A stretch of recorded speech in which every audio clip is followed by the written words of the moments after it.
Saya diberikan sebuah tema yang sangat dahsyat, yang sangat luar biasa, dan saya sangat suka sekali waktu bacanya. Buka bersama-sama saya di Kolose pasal yang kedua. Saya diberikan ayat ini, ayat yang ke-6 sampai ke-7, nanti sebentar kita akan lihat korelasinya seperti apa. Ini ada di dalam hati saya sudah bertahun-tahun, dan saya mau mengajarkan sesuatu yang mungkin out of the box, dan mungkin sesuatu yang gak pernah kita pikirkan sehari-hari, sesuatu yang sangat penting dalam hidup ini, dan ini cocok sekali dengan apa yang saya mau bagikan. Firman Tuhan mengatakan begini, Kolose 2 ayat yang 6 sampai 7 mengatakan begini. Kamu telah menerima Kristus Yesus, Tuhan kita, karena itu hendaklah hidupmu tetap di dalam Dia. Saya mau supaya kita mengerti di dalam Dia itu maksudnya apa, ya. Kata di dalam Dia itu maksudnya ada di dalam hadiratnya Tuhan, ya. Sebentar kita bahas ya, kita baca dulu ayatnya, sebentar kita bahas ya. Kemudian ayat 7 mengatakan begini, hendaklah kamu berakar di dalam Dia dan dibangun di atas Dia. Kalau dibangun di atas Dia itu berbicara soal kebenaran, kita hidup harus di atas kebenaran. Hendaklah kamu bertambah teguh dalam iman yang telah diajarkan kepadamu. Iman telah diajarkan kepadamu, ya. Dan hendaklah hatimu melimpah dengan syukur. Ini saya mau bahas, ini dahsyatnya luar biasa. Melimpah dengan syukur. Melimpah with thanksgiving, ucapan syukur. Ini yang luar biasa, ini adalah kunci daripada ayat ini, adalah kunci daripada segala-galanya. Ini adalah kunci daripada kehidupan sebenarnya. Ya. Nah, tinggal di dalam Tuhan, itu bicara soal hadirat Tuhan. Hadirat dengan kehadiran itu beda. Saya bisa bilang begini sama saudara di tempat ini. Kemarin saya ke wedding di hotel A misalnya. Ngobrol-ngobrol, tiba-tiba ada yang kasih tahu, loh saya juga di situ. Terus kemudian kita ngobrol lagi, loh kok gak ketemu? Iya ya, rame sih, betul? Kita sama-sama hadir di situ, betul? Tapi kita tidak menikmati hadirat. Sesuatu hadirat, the presence of God, bahasa Inggrisnya. Itu adalah sesuatu yang dikatakan dalam bahasa aslinya countenance to countenance, face to face atau intimacy with God. Itu namanya hadirat. Jadi makanya di firman Tuhan kalau kita pelajari selalu di dalam hadiratnya ada aman, ada nyaman, ada kesembuhan, ada hal-hal dahsyat terjadi di dalam hadirat Tuhan. Tuhan bisa hadir pada saat ini di tempat ini, tapi ada beberapa daripada kita yang pulang mengatakan begini, aku rasakan hadiratnya, ada juga yang mengatakan aku tidak rasakan hadiratnya. Itu tergantung sama kita. Jadi sebuah kehadiran belum tentu bisa menghadirkan sebuah hadirat. Tapi di dalam sebuah hadirat pasti ada kehadiran. Itu maksudnya. Saya bisa hadir di dalam rumah saya. Tetapi anak saya yang ada di kamar sebelah bisa jatuh dari kursi karena hadirat saya tidak ada bersama-sama dengan dia. Ngerti maksudnya? Karena hadirat saya tidak ada di samping dia, saya tidak bisa proteksi dia, dia jatuh dari atas kursi. Padahal saya hadir bersama-sama dengan dia di dalam satu rumah. Tapi hadirat saya tidak bersama-sama dengan dia.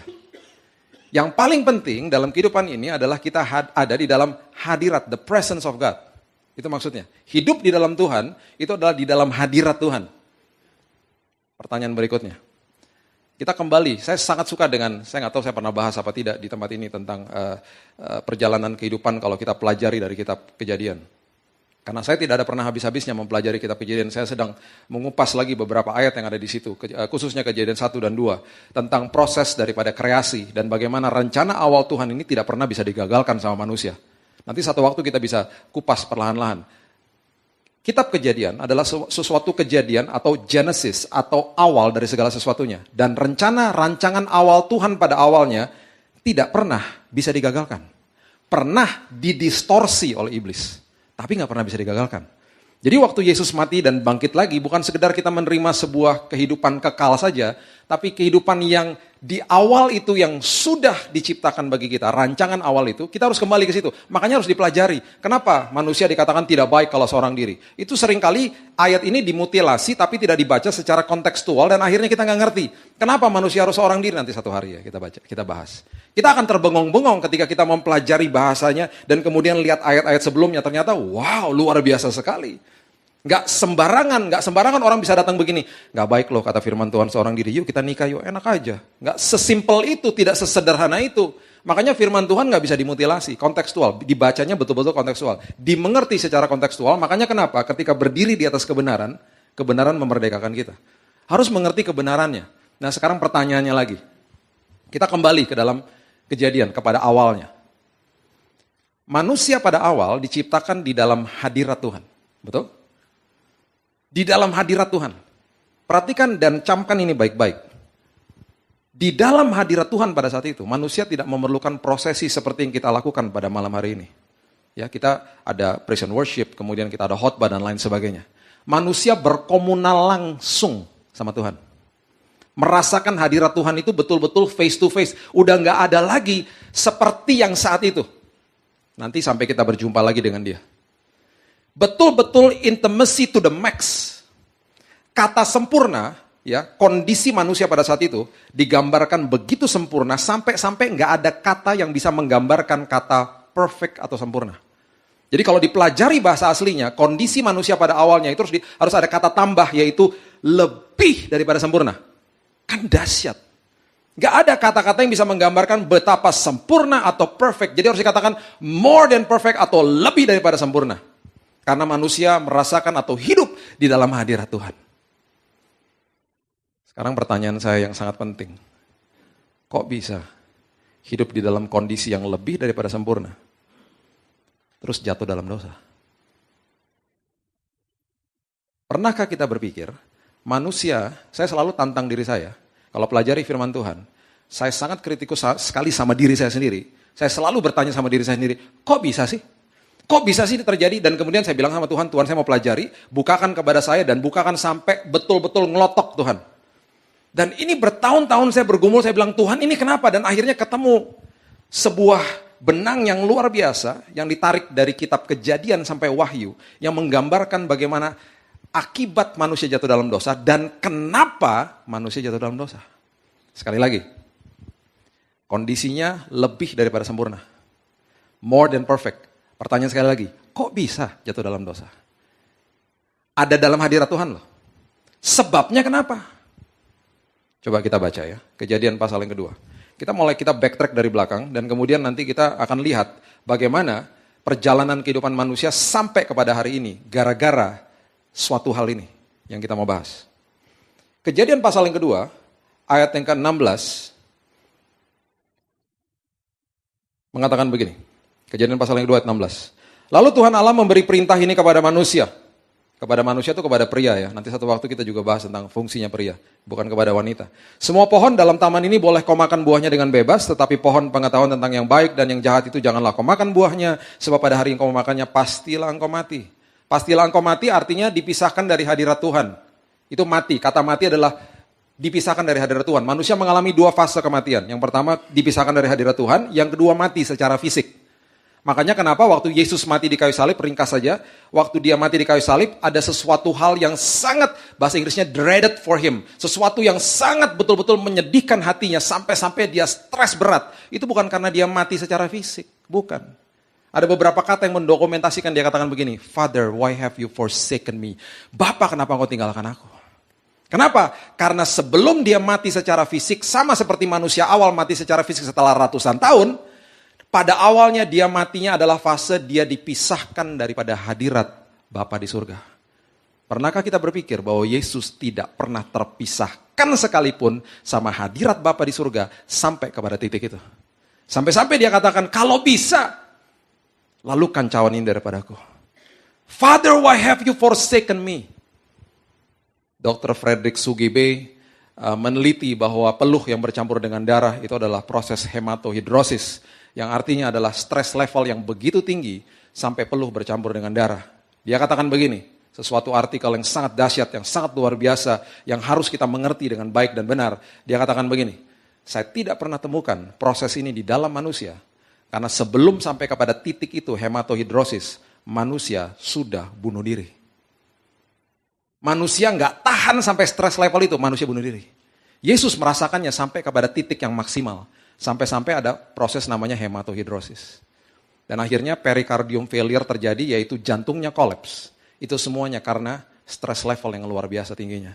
Dipisahkan dari hadirat Bapa di surga. Ini dari satu konteks ini kita bisa pelajari bagaimana hadirat Bapa di surga itu pentingnya luar biasa. Makanya kalau mau hidup betul-betul bertumbuh bersama-sama dengan Tuhan, saya selalu katakan hubungan intim sama Tuhan bukan keharusan, gaya hidup. Baca firman sama doa tuh gaya hidup, bukan keharusan. Keharusan adalah faktor eksternal. Saya nggak pernah suka pakai kata keharusan. Saya tidak pernah ajarkan kedua anak saya, kamu harus berdoa. Tidak. Saya selalu tanamkan dalam hidup mereka, berdoa, baca Alkitab adalah gaya hidup, lifestyle. Kalau lifestyle, lahir dari dalam sini. Kalau keharusan faktor eksternal, bisa lupa, bisa kesal sendiri, bisa capek sendiri, bisa burn out sendiri, karena faktor eksternal. Bukan lahir dari dalam sini. Tapi ketika lahir dari dalam sini kita akan nagih. Seperti makan dan minum kan sudah jadi gaya hidup. Bukan keharusan. Gaya hidup kita akan nagih. Sebentar lagi kalau kita belum makan malam, kita akan nagih makan malam. Oke? Jadi hadirat itu luar biasa pentingnya. Sekarang baca kenapa sebabnya manusia jatuh dalam dosa. Kejadian pasal yang ketiga. Ayat yang keempat sampai ke-6. Mengatakan begini. Ini betul-betul mengerikan. Waktu saya mendapatkan ini saya betul-betul bilang, Tuhan, jaga hati saya Tuhan. Tetapi ular itu berkata kepada perempuan itu, dia gak bisa cari jalan lain lah, gak bisa cari mau selingkuhan gimana. Dia mau pakai dosa selingkuhan, cuma ada satu pria satu wanita kok. Jadi gimana mau caranya? Akhirnya dia temukan celah ini dan dia lempar kepada manusia, ide ini, dan ditangkap sama manusia. Dan ini adalah kebohongan dia yang masih dia lakukan sampai pada hari ini. Tetapi ular itu berkata kepada perempuan itu, sekali-sekali kamu tidak akan mati. Dengan kata lain, kamu tidak akan bisa dipisahkan dari hadirat Bapa. Itu maksudnya. Tetapi Allah mengetahui bahwa pada waktu kamu memakannya, matamu akan terbuka. Padahal sudah terbuka matanya. Dan kamu akan menjadi seperti Allah, tahu tentang yang baik dan yang jahat. Maksudnya apa? Dia kasih tahu begini, kamu tahu nggak? Kehidupanmu dan kondisimu yang sudah lebih daripada sempurna ini tidak cukup. Ada satu level lagi di atasmu yang lebih luar biasa. Kenapa? Matamu nanti akan terbuka. Terus kemudian dikatakan lagi, kamu akan jadi serupa seperti dia dan lain sebagainya dan lain sebagainya. Kamu tenang aja, kamu kalau makan ini kamu gak akan terpisahkan dari hadiratnya. Ada level yang lebih tinggi loh daripada kondisimu saat ini. Dihembuskan sebuah konteks atau sebuah idea, sebuah ide, pemikiran, pemahaman bahwa kondisimu tidak cukup. Ketika manusia rasa tidak cukup, manusia tidak mengucap syukur. Ketika manusia tidak mengucap syukur, manusia rentan jatuh dalam dosa. Ayat selanjutnya, ayat yang ke-6 mengatakan begini. Perempuan itu melihat bahwa buah pohon itu baik untuk dimakan. Pertama kali loh didokumentasikan bahwa menurut persepsi wanita ini, pohon itu sedap untuk dimakan. Dan sedap kelihatannya lagi pula pohon itu menarik hati karena memberi pengertian. Lalu ia mengambil dari buahnya dimakan, diberikannya juga kepada suaminya yang bersama-sama dengan dia dan suaminya pun memakannya. Alkitab pertama kali mendokumentasikan setelah manusia percaya sama kebohongan iblis, dosa kelihatan menarik. Selama itu, sebelum ayat itu, pohon itu ada di tengah-tengah kehidupan dia. Alkitab tidak pernah mendokumentasikan berapa sering manusia melihat pohon itu. Tapi Alkitab tidak pernah mendokumentasikan bahwa manusia merasa tertarik lihat pohon itu. Betul? Pasti tiap hari dilewatin mungkin sama suami istri mereka saling mengatakan, tuh dia tuh pohon yang dilarang sama Tuhan. Oh iya ya. Tidak pernah memikat hati mereka. Di titik di mana manusia tidak rasa cukup. Di titik di mana manusia tidak mengucap syukur. Dosa kelihatan menarik. Akibat manusia jatuh ke dalam dosa, itu karena tidak mengucap syukur. Dan ini akhirnya adalah sesuatu yang sangat mengerikan, sampai akhirnya Tuhan mengembalikan hadiratnya lewat ucapan syukur. Ada buktinya semuanya. Sampai kepada kitab Wahyu. Ada buktinya. Karena dia tahu manusia jatuh ke dalam dosa karena tidak mengucap syukur. Seorang bapak datang ke kantor setiap hari, punya sekretaris cantik di kantor. Gak pernah sekretaris itu memikat hatinya dia. Karena dia tahu kebenaran, dia ke gereja setiap minggu. Iblis membohongi dia, bukan dengan cara begini. Tuh ada wanita cantik, jatuh dalam dosa aja sama dia, berselingkuh aja sama dia. Tidak, karena dia mengerti kebenaran. Dia sudah ada di dalam hadirat Tuhan. Bagaimana caranya? Iblis mulai perlahan-lahan memberikan kondisi yang tidak cukup sama hidupnya. Bangun pagi, dia mulai lihat istrinya di samping dia.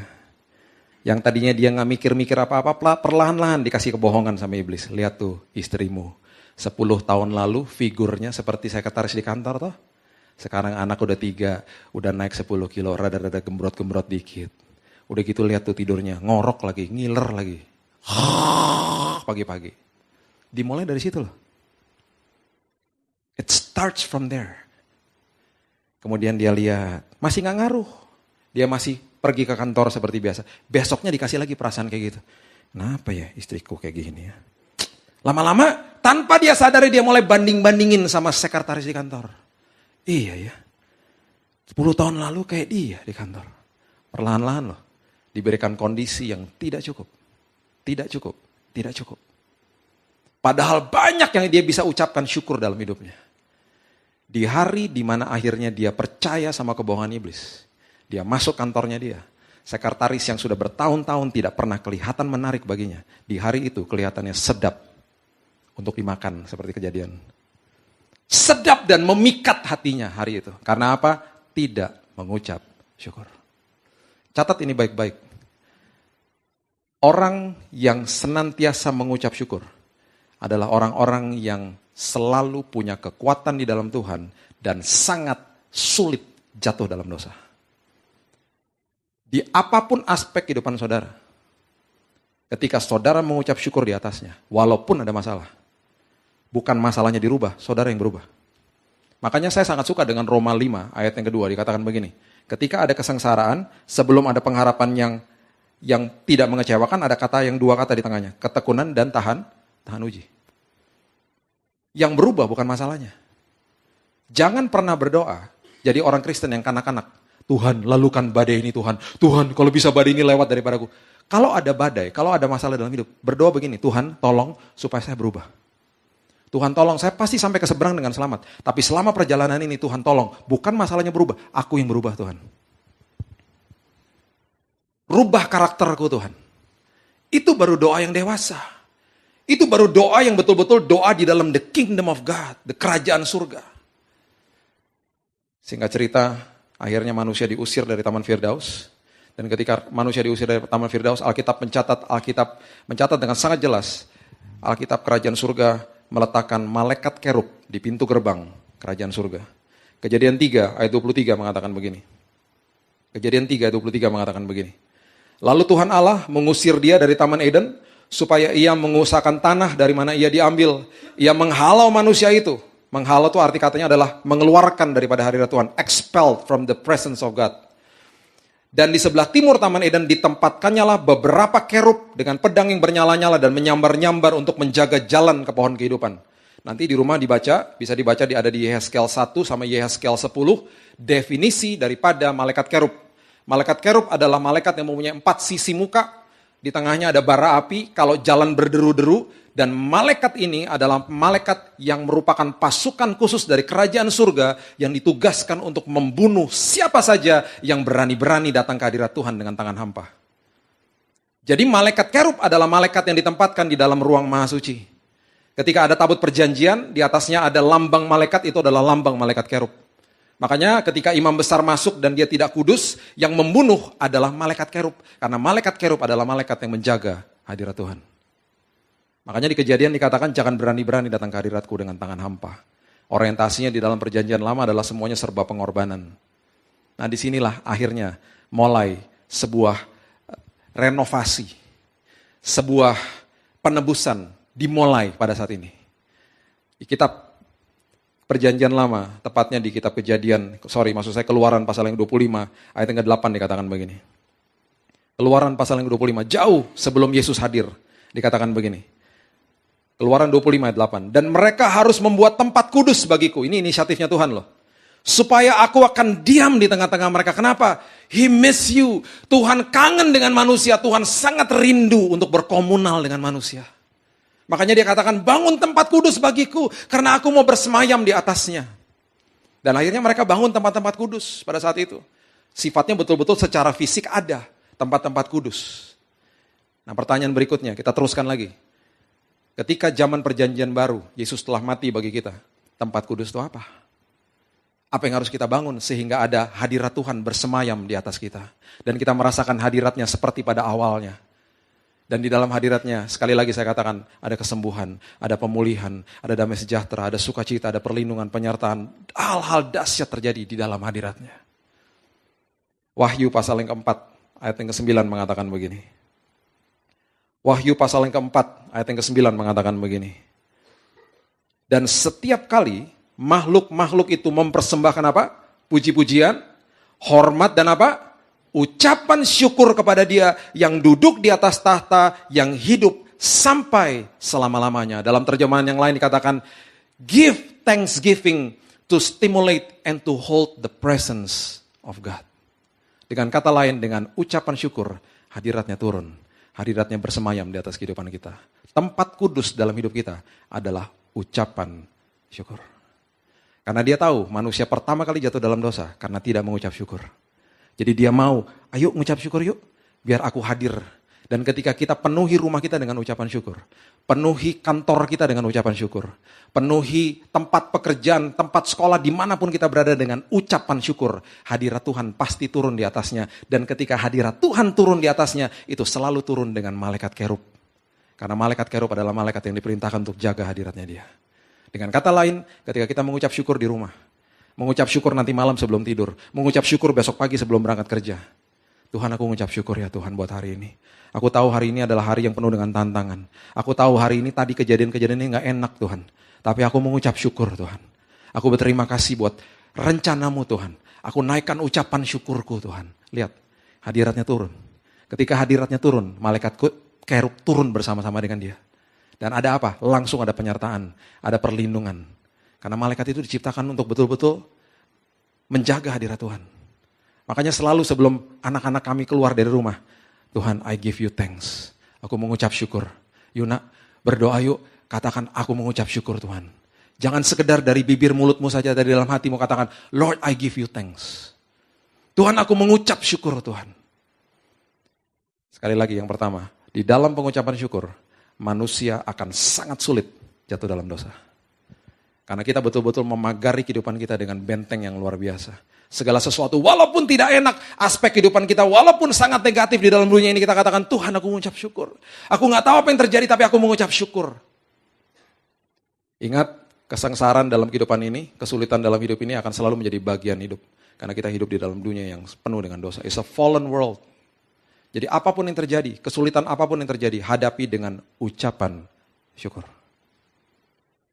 Hal yang kedua, Kejadian 22 ayat yang kelima mengatakan begini. Kejadian 22 ayat yang kelima mengatakan begini, cocok sekali dengan apa yang saudara berikan kepada saya. Tema hari ini katanya ada tentang iman dan ucapan syukur di dalamnya. Perhatikan Kejadian 22 ayat kelima ini. Karena ada sebuah kebenaran yang sangat luar biasa dan seringkali kata ini dilongkap atau dilewati, tidak dibaca dengan baik dan benar. Kejadian 22 ayat 5, Abraham berkata begini kepada kedua bujangnya. Tinggallah kamu di sini dengan keledai ini. Ini ketika mereka Abraham mau mengorbankan anaknya. Aku beserta anak ini akan pergi ke sana. Kami akan sembahyang. Kata sembahyang adalah worship with thanksgiving. Itu bahasa aslinya. Kami akan mengucap syukur. Bahasa sebenarnya. Kami akan sembahyang, kami akan mengucap syukur. Sesudah itu, aku atau kami kembali kepadamu. Dengan kata lain, dia katakan begini kepada kedua bujangnya. Saya nggak tahu apa yang terjadi di sana. Tuhan suruh saya mengorbankan anak saya. Tapi aku akan mengucap syukur. Dan aku percaya dengan iman yang luar biasa. Kami, saya dan anak saya, pasti kembali kepadamu. Tungguin ya. Kata kami di situ adalah pernyataan iman yang sangat luar biasa dahsyatnya. Dan seringkali kata kami itu kita lewati cepat-cepat, kita baca cepat-cepat. Bukan aku loh kembali. Kami, aku dan anakku. Tunggu ya, kita ke atas. Kami kembali kepadamu. Tapi sebelum dia katakan perkataan pernyataan iman ini, ada kata-kata, kami akan mengucap syukur dulu. Kami akan sembahyang. Worship with thanksgiving bahasa aslinya. Catat ini baik-baik. Di dalam ucapan syukur, iman saudara pasti bertumbuh. Di dalam ucapan syukur, apapun yang terjadi, walaupun masalahnya seberat apapun kita hadapi dengan ucapan syukur, itu akan stimulate your faith. Itu akan menaikkan iman percaya kita di dalam Tuhan. Ya bayangkan, Ada hal yang sulit aja kita bisa hadapi, Tuhan. Apapun yang terjadi, aku tidak mau bersungut-sungut, aku akan hadapi dengan ucapan syukur. Terima kasih Tuhan buat kejadian ini. Oh dahsyat. Saya ketemu sama orang-orang yang keluarganya jatuh di AirAsia, berangkat dari Surabaya 2 tahun yang lalu. 40 lebih orang-orang yang ada di dalam gereja. Orang-orang gereja lah. Yang udah pasti berdoa sebelum berangkat. Yang mereka bisa katakan kepada saya, mereka katakan, saya nggak tahu apa yang Tuhan lakukan. Tapi hatiku penuh dengan ucapan syukur. Hanya itu yang aku bisa lakukan. Dan setelah aku mengucap syukur, aku nggak tahu gimana tiba-tiba ada damai sejahtera, sukacita, kehidupanku berubah. Aku yang berubah. Masalah tidak akan pernah berubah. Ada kemungkinan tidak akan pernah berubah masalah itu. Tapi yang penting aku berubah. Aku pasti sampai ke seberang dengan Tuhan. Hadapi hidup ini dengan ucapan syukur. Ada kuasa di balik ucapan syukur. Karena manusia pertama kali jatuh ke dalam dosa karena tidak mengucap syukur. Ada kuasa yang luar biasa dan itu yang Tuhan selalu katakan, aku mau memulihkan hubunganku dengan manusia if you give me praise and thanksgiving. Naikkan pujian dan hormat dan ucapan syukur kepadaku. Aku akan jamin hidupmu akan sulit jatuh dalam dosa. Aku jamin hidupmu engkau akan bertumbuh di dalam iman. Dan yang sangat luar biasa, 2 Tawarikh pasal yang ke-20, ayat yang ke-13 mengatakan begini. 2 Tawarikh pasal yang ke-20, ayat yang ke-13 mengatakan begini. Ini ketika Yosafat diperhadapkan dengan Bani Moab dan Bani Amon. Bani Moab dan Bani Amon adalah 2 bani yang bukan sekedar hanya berperang dan membunuh prajurit saja. Mereka punya sejarah atau track record. Mereka membunuh juga istri dan anak-anak daripada bangsa yang mereka perangi. Jadi seluruh bangsa ini pergi kepada Tuhan dan mengatakan dan berteriak kepada Tuhan. Ayat 13, 2 Tawarikh 20. Sementara itu seluruh Yehuda berdiri di hadapan Tuhan, juga segenap keluarga mereka dengan istri dan anak-anak mereka. Mereka bilang, Lord, what should we do? Apa yang harus kami lakukan? Ayat 17, lengkap ayat 17.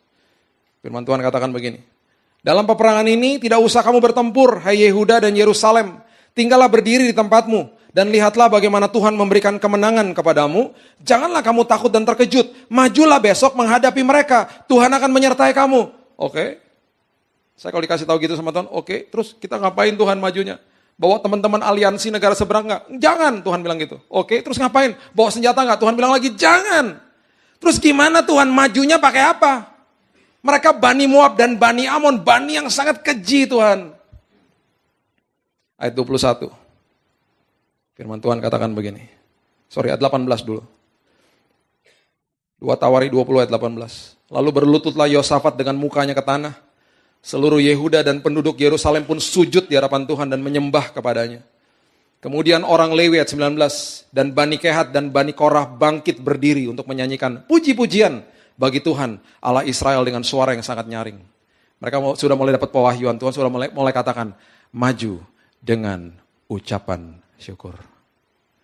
Jadi gak boleh bawa senjata, gak boleh bawa teman-teman aliansi dari negara sebelah. Majunya dengan apa? Ucapan syukur. Ingat, tadi kita sudah belajar di dalam ucapan syukur, ketika hadirat Tuhan turun, malaikat kerub turun bersama-sama dengan hadirat Tuhan. Dan malaikat kerub adalah malaikat yang diperintahkan untuk menjaga hadirat Tuhan. Dan malaikat kerub akan berperang bagi siapapun yang berani-berani datang ke hadirat Tuhan dengan tangan hampa. Ayat 21.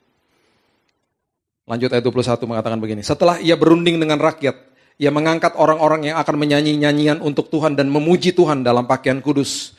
Yang semarak pada waktu mereka keluar di muka orang-orang bersenjata. Sambil berkata, nyanyikanlah nyanyian syukur bagi Tuhan, bahwasannya untuk selama-lamanya kasih setianya. Saya kalau baca ini, saya udah pernah ngalamin, jadi saya udah bisa ngebayangin betapa bergetar lututnya. Saya pernah mengalami, yayasan kami pernah dipanggil ke pengadilan. Saya nggak pernah ke ruang pengadilan sampai tahun 2003. Kami harus mengurus sebuah tuntutan dan lain sebagainya. Dan kami ditipu dan waktu saya maju ke sana Tuhan bilang jangan bawa siapa-siapa. Jangan bawa pembelaan. Saya bilang gimana Tuhan? Saya tahu kamu dalam posisi yang benar, maju saja. Terus kemudian saya tanya lagi, gimana Tuhan? Tuhan bukakan ayat ini. Maju dengan ucapan syukur. Bergetar nggak lututnya? Ya pastilah. Pastilah saya setiap kali ada sesi chord mau maju tuh bergetar lutut saya. Perhatikan ayat yang ke-24.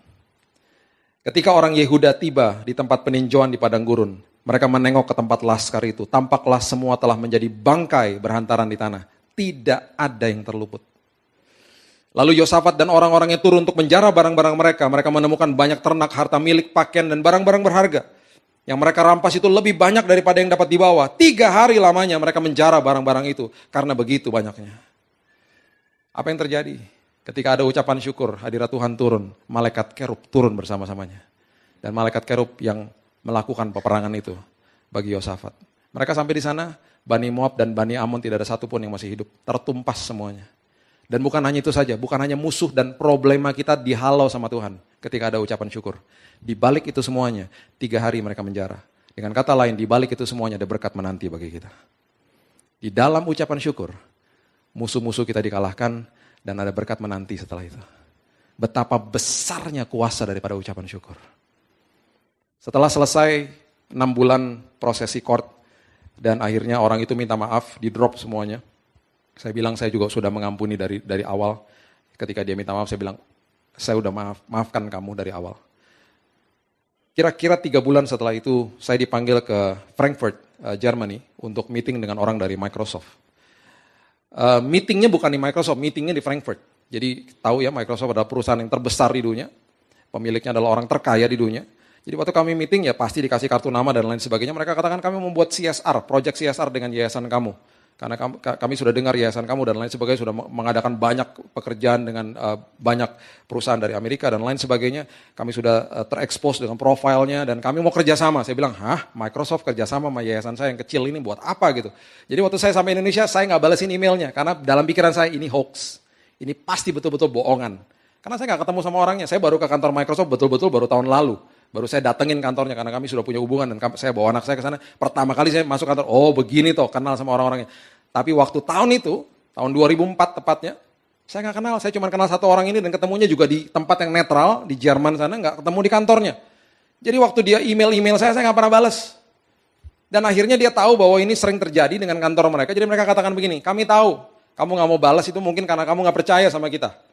Dengan oleh sebab itu, saya mau memberikan kamu 3 proyek CSR untuk Indonesia, memberkati Indonesia. Kita nggak usah sign MOU, nggak usah sign kontrak dulu. Saya akan kirimin ceknya dulu, biar kamu percaya katanya gitu. Dikirimin ceknya.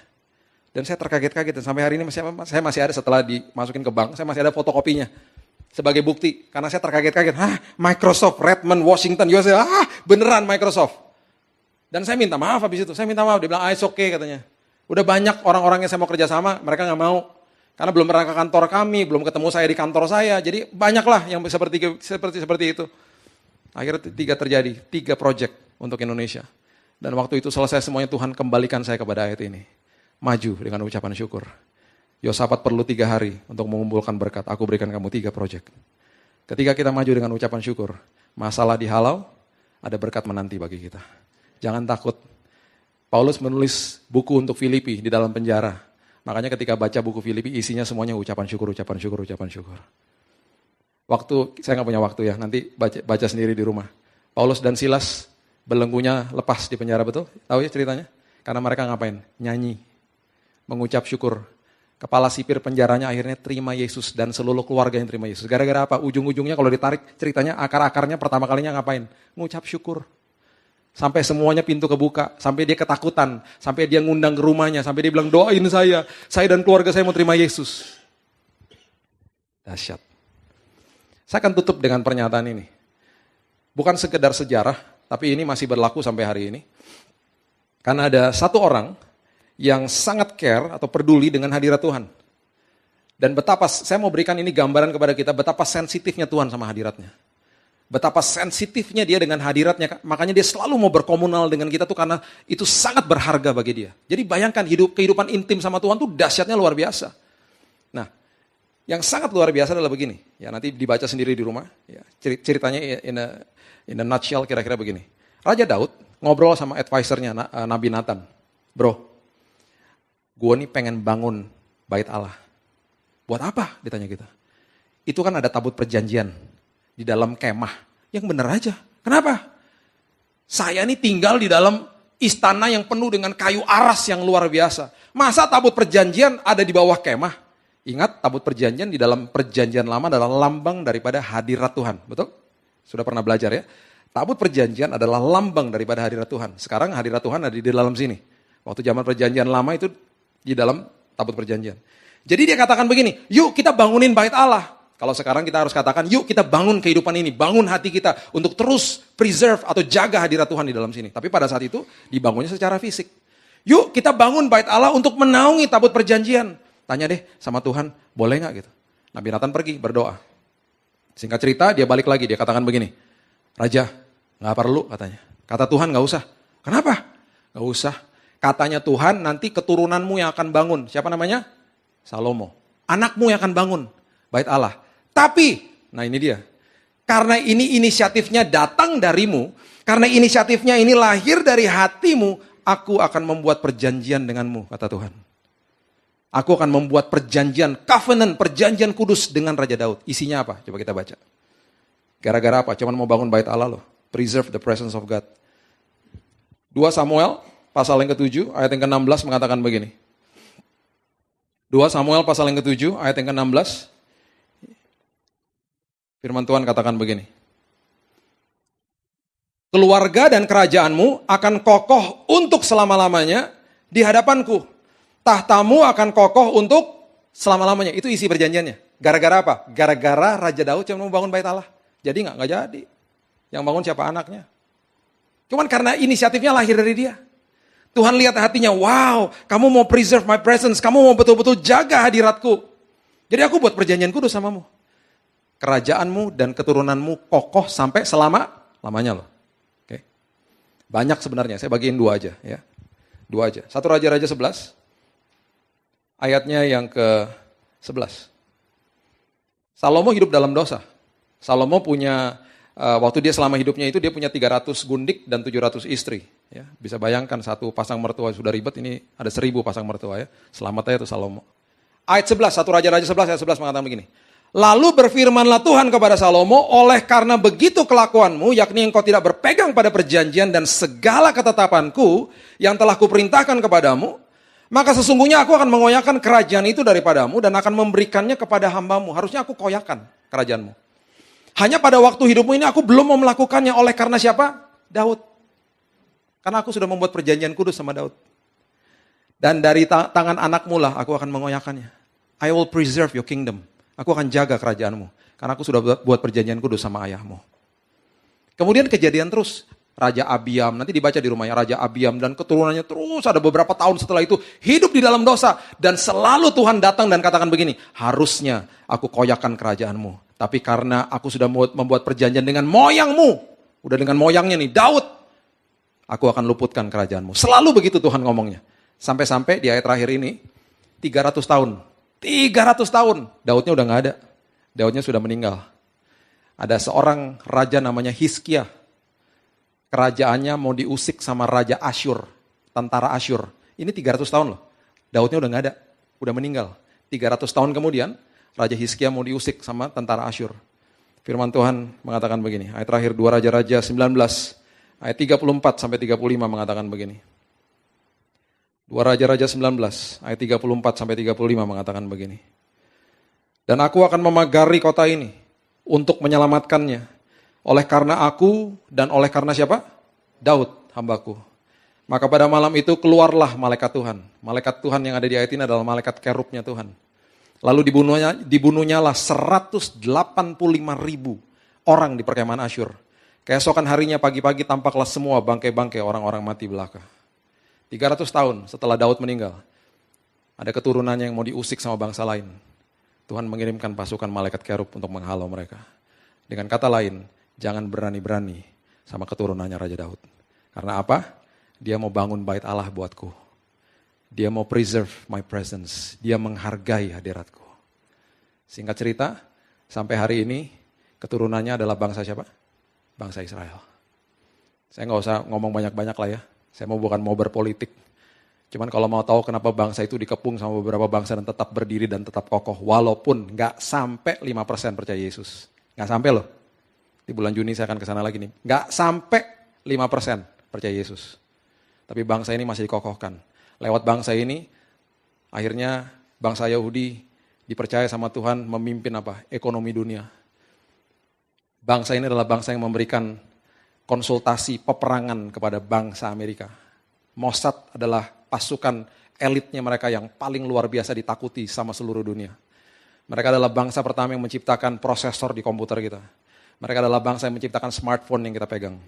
Mereka adalah bangsa yang menciptakan the first kamera yang bisa masuk ke dalam tubuh manusia, perusahaan Given Image. Dan masih banyak lagi. Negara yang tidak sampai 5% percaya Yesus, tapi masih dikokohkan sampai hari ini. Gara-gara apa? Keturunan Raja Daud. Karena apa? Raja Daud mau memperhatikan hadirat Tuhan. Bayangkan ketika kita lakukan itu pada hari ini. Bukan sekedar kita diberkati, keturunan kita pun diberkati sama Tuhan. Keturunan kita pun dikokohkan sama Tuhan. Saya tutup dengan ini. Kita rangkumkannya. Manusia pertama kali jatuh karena tidak mengucap syukur. Ketika manusia mengucap syukur, karena sampai hari ini iblis akan terus membohongi kita dengan memberikan kondisi yang tidak cukup. Hati-hati. Setiap hari dia tidak akan langsung sodorin kita dosa, karena kita tahu kebenaran. Dia akan perlahan-lahan kasih tahu ini, kerjaanmu gak cukup, uangmu gak cukup, udah nyuri aja, udah ambil jalan pintas.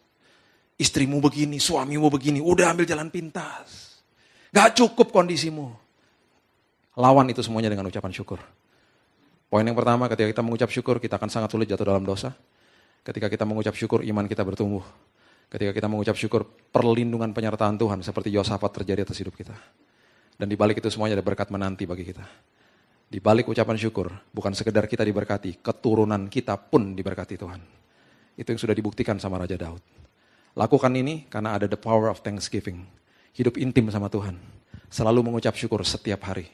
Ajari keluarga kita. Ajari kalau sudah menikah, ajari suami, istri, anak-anak kita. Senantiasa mengucap syukur. Isi doa-doa kita dengan ucapan syukur. Dan lihat kehidupan kita akan menjadi luar biasa. Mari kita berdoa.